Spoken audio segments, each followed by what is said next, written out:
Question number 12 की ओर। कह रहा है from the top of a 7 metre high building the angle of elevation of the top of a cable tower is 60 degree and the angle of depression of its foot is 45 degree. Determine the height of the tower. कह रहा है question 7 metre ऊंचे भवन के शिखर से एक cable tower के शिखर का उन्नयन कोण, ठीक है, 60 डिग्री है और इसके पाद का अवनमन कोण 45 डिग्री है। तो टावर की ऊंचाई याद करनी है। तो सबसे पहले ये कह रहा है कि 7 मीटर ऊंचा एक भवन है। तो मान लीजिए ये 7 मीटर ऊंचा एक भवन है, ठीक है।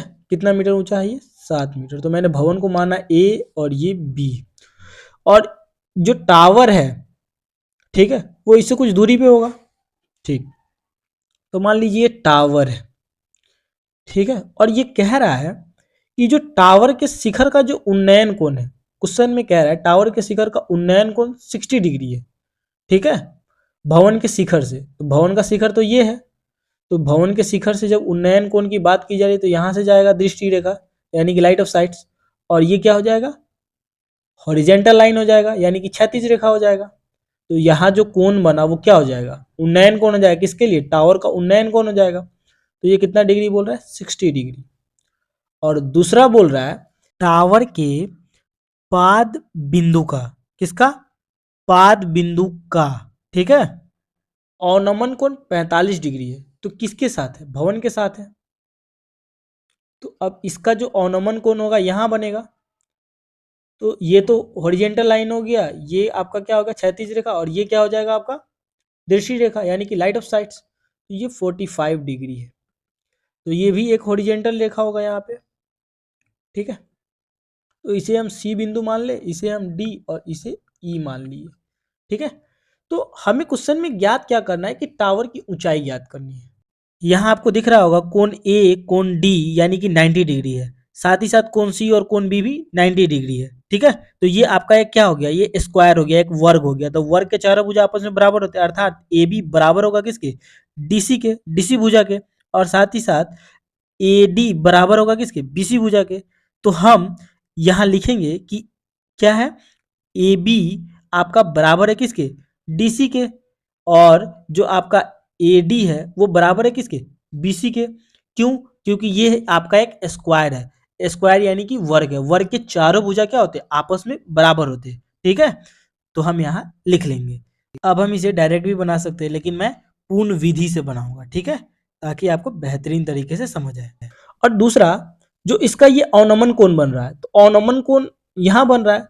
तो ये जो कोण है, ये कोण, ठीक है, एकांतर कोण यानी कि जो आपका ये हो जाएगा अल्टरनेट एंगल, ठीक है। एकांतर कोण को इंग्लिश में अल्टरनेट एंगल कहते हैं। तो अल्टरनेट एंगल से ये बराबर हो जाएगा। तो ये 45 डिग्री था तो ये भी 45 डिग्री हो जाएगा, यानी कि कोण सी कितना हो जाएगा? 45 डिग्री हो जाएगा, ठीक है। तो अब हमें तो डीसी पता चल गया कि ये 7 मीटर है, और हमें अब क्या ज्ञात करना है? ईडी ज्ञात करना है। तो ईडी को ज्ञात करने के लिए हम देख रहे हैं कि यहाँ एक समकोण त्रिभुज बन रहा है, ई डी ए। अगर हमें एडी का वैल्यू पता चल जाए या एई का वैल्यू पता चल जाए तो हम ईडी को ज्ञात कर लेंगे, क्योंकि यहाँ थीटा का वैल्यू दिया है 60 डिग्री। तो हमें यहाँ एक चीज दिख रहा है, यहाँ भी एक समकोण त्रिभुज दिख रहा है ए बी सी। तो हमें यहाँ ये वैल्यू पता है, ए बी पता है, तो हम बी सी तो निकाल सकते हैं इस ट्रायंगल से, क्योंकि हमें कोण भी पता चल गया 45 डिग्री इसके अवनमन कोण से। तो हम सबसे पहले ये भुजा अगर ज्ञात कर ले तो इसके बराबर है आपका एडी, तो हमें एडी पता चल जाएगा। तो सबसे पहले हम क्या करेंगे? बीसी को ज्ञात करेंगे। तो यहाँ लिख लेंगे सॉल्यूशन के लिए कि आपका दो त्रिभुज बन रहा है। एक तो त्रिभुज बन रहा है आपका ई डी ए, और दूसरा बन रहा है दूसरा बन रहा है आपका त्रिभुज ए बी सी। दोनों क्या है? समकोण त्रिभुज है। लिख लीजिएगा, दो समकोण त्रिभुज बन रहा है, ठीक है, समकोण त्रिभुज, इंग्लिश में राइट एंगल ट्रायंगल, ठीक है। चित्र बनाकर और ये लिख के बनाएगा तो आपको 5 में 5 नंबर मिलेंगे। इसलिए मैं इतनी मेहनत कर रहा हूँ ताकि हिंदी मीडियम और इंग्लिश मीडियम के बच्चों को किसी तरह की कोई दिक्कत ना हो, ठीक है। तो ये लिख लीजिएगा आप। अच्छा, तो मैंने यहाँ तो पहले ही लिख दिया ए बी बराबर इतना, और हम ये भी जानते हैं कि ईडी, ये लिख लीजिएगा ईसी जो है वो क्या है? ये आपका टावर की ऊंचाई है। तो यहाँ लिख लेंगे जो है आपका ईसी क्या है, ऊंचाई है, ऊंचाई है किसकी, टावर की। लिख लीजिएगा टावर, टावर की हाइट है, हाइट ऑफ टावर लिख लीजिएगा, यहाँ लिख लीजिएगा टावर की ऊंचाई है। ठीक है। और जो आपका ए बी है वो क्या है, भवन की ऊंचाई है, यानी कि भवन की ऊंचाई है, तो लिख लीजिएगा भवन है ये।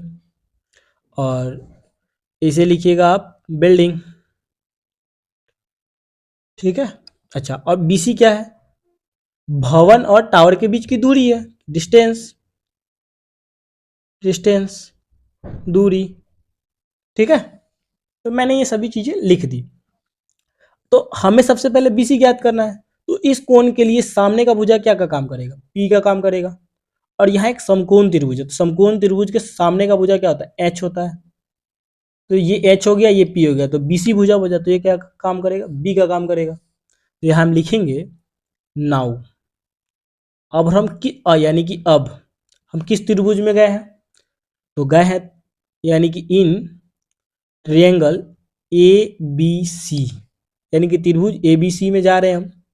और यहाँ लिखेंगे हमें क्या ज्ञात करना है, बी ज्ञात करना है, पी पता है तो बी ज्ञात करना है। तो हम यहाँ ऐसे ट्रिगोनोमेट्रिक रेशियो को यूज करेंगे, यानी कि त्रिकोणमितीय अनुपात को यूज करेंगे जिसमें क्या हो, पी और बी दोनों। तो आपका ये tan थीटा में होता है पी बी। तो पी क्या हो जाएगा, ए बी हो जाएगा, और बी बी सी हो जाएगा। तो थीटा इक्वल टू कितना 45, तो लिखेंगे tan 45 degree equal to A B equal to 7 metre है, बी सी हमें ज्ञात ही करना है। ठीक है। तो tan 45 डिग्री इक्वल टू 1 होता है ट्रिग्नोमेट्रिक टेबल से, 7 इसके वैल्यू को हमने यहाँ पे रख दिया, तो tan 45 degree equal to 1, 7 metre B C, इसके नीचे 1 छिपा है तो क्रॉस मल्टीप्लाई हो जाएगा। तो बी सी इक्वल टू क्या हो गया, 7 मीटर। यानी ये बराबर है किसके, इसके है, बी सी के बराबर है। ठीक है। तो जब बी सी हमें पता चल गया कि ये 7 मीटर है, तो ये भी तो पता चल रहा है हमें कि ये 7 मीटर है। ठीक है। तो ये भी हमें पता चल गया कि 7 मीटर है। तो ये क्या है, एक स्क्वायर है, ये रेक्टेंगुलर नहीं है, स्क्वायर है। ठीक है। तो हमें जब एडी पता चल गया कि ये 7 मीटर है, तब हम क्या लिखेंगे, यहाँ पे लिखेंगे अब हमें ये ज्ञात करना है, तो इस कोण के लिए, तो इस कोण के लिए ये P हो जाएगा सामने का भुजा, और यहाँ 90 डिग्री का कोण बनना है, तो ये भुजा तो H है ही, यानी कि ये कर्ण हो गया, ये लंब हो गया, तो ये एडी भुजा क्या बचा, B हो जाएगा। तो फिर हम यहाँ एक समकोण त्रिभुज लेंगे, यानी कि जो दूसरा त्रिभुज था, यानी कि इन ट्रायंगल EDA में, यानी कि त्रिभुज EDA में। तो फिर हम यहाँ ट्रिगोनोमेट्रिक रेशियो वैसा ही लेंगे जिसमें PB हो। तो PB किस में होता है, tan थीटा में होता है या cot थीटा में होता है, तो वही लेंगे। तो यहाँ P क्या था, आपका ED था, और B था AD। देख लीजिए, ये आपका PED है और ADB है, तो हमने यहाँ पे लिख दिया। अब tan थीटा इक्वल टू, यानी कि जो कोण था वो 60 डिग्री था, तो यहाँ लिखेंगे tan 60 degree equal to, ED का वैल्यू हमें ज्ञात करना था, ED का वैल्यू ज्ञात करना, और AD हमें पता चल गया है कि 7 मीटर है। तो tan 60 डिग्री इक्वल टू होता है √3, और ED हमें पता करना था, और ये 7 मीटर, इसके नीचे 1 छिपा होता है, और क्रॉस मल्टीप्लाई हो जाएगा, इक्वल टू था, तो ये कितना हो जाएगा 7√3 मीटर इक्वल टू ED। तो हमें पता चल गया कि ED कितना है, 7√3 है। ठीक है। तो अब ये देखिए, तो ED यानी कि ED plus DC equal to क्या हो जाएगा, EC हो जाएगा। तो हमें तो टावर का ही ऊंचाई ज्ञात करना है ना, EC ज्ञात करना है, तो लिखेंगे ED इक्वल टू हमें कितना पता चला है, 7√3, और DC हमें पता है कि ये 7 है, तो हम दोनों में से 7 कॉमन ले लेंगे, तो बचा क्या, √3 प्लस 1। तो यानी कि जो टावर का ऊंचाई जो आ गया वो कितना आया, 7 इंटू √3 प्लस 1 मीटर। ठीक है। The height of tower is 7 into √3 plus 1 metre, यानी टावर की जो ऊंचाई होगी कितनी होगी, 7 गुने √3 प्लस 1 मीटर। ठीक है। तो ये क्वेश्चन आपका सॉल्व हो गया। अगर किसी तरह की कोई दिक्कत हो तो आप हमें कमेंट करके जरूर बताइएगा।